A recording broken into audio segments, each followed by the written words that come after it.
Noć muzeja i ove godine privukla brojne posjetitelje u Gata. Bogat program organizirao je župni ured Gata, družba Svetog Jure i kulturno-umjetnička udruga Mosor. U neposrednoj blizini župne crkve Svetog Ciprijana nalazi se muzej Poljica, koji se može pohvaliti bogatom zbirkom zanimljivih izložaka koje pričaju povijest Poljičkog kraja. Svrha muzeja je da sačuva tradiciju, sjećanje na prošlost i pouči mlade naraštaje o tome kako se nekad živjelo. Budući da ove godine Noć muzeja nosi temu utemeljitelji i reformatori, mi smo se prihvatili posla i između velikog broja veličanstvenih imena uspjeli izdvojiti trojicu. Prvi od njih, u stvari veliki među velikima, je don Frane Mihanović, utemeljitelj upravo ovog muzeja ovdje, koji je otvoren 1974. godine.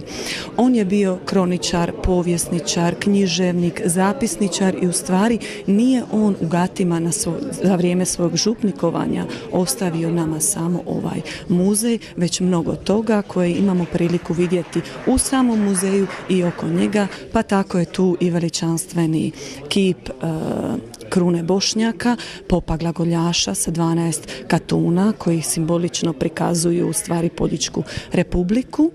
Niže je, malo niže je Meštrovićeva Mila Gojsalić koja je tu stavljena 1967. godine, a vrlo vrijedno dijelo koje se upravo nalazi u muzeju je ovaj mozaik koji se nalazi iza mene, Joke Kneževića, koji se sastoji od 3 dijela. Druga ličnost koju ćemo večeras obraditi je don Frane Ivanišević. On je veliki etnograf, etnolog Poljica i čitat će se nekoliko ulomaka iz njegove monografije Poljica, narodni život i običaj.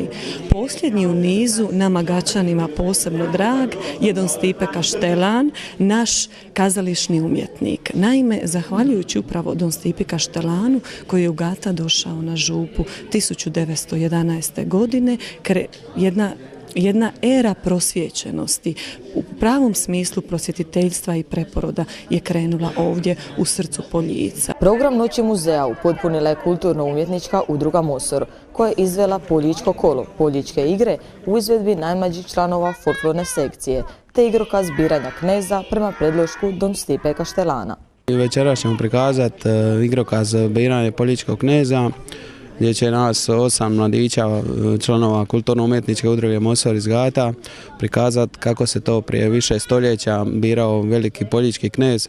Znači svake godine na blagdan Svetog Jurja 23.4. bi došli predstavnici svakog sela iz bivše Poljičke republike i na brdu grada, tu iznad Gata, bi biranje, odnosno bacanje kamenčića izabrali svog kneza. Važno je održavanje tradicije biranja kneza i prikazati običaje, da bi mlađi znali kako su njihovi preci živjeli. Kako bi cjelokupno nasljeđe jednog naroda ostalo sačuvano od zaborava, potrebno je uložiti trud, odabrati rijetke eksponate, a onda i privući ljude da se podsjete na vrijednosti koje im nudi bogat sadržaj ovog muzeja.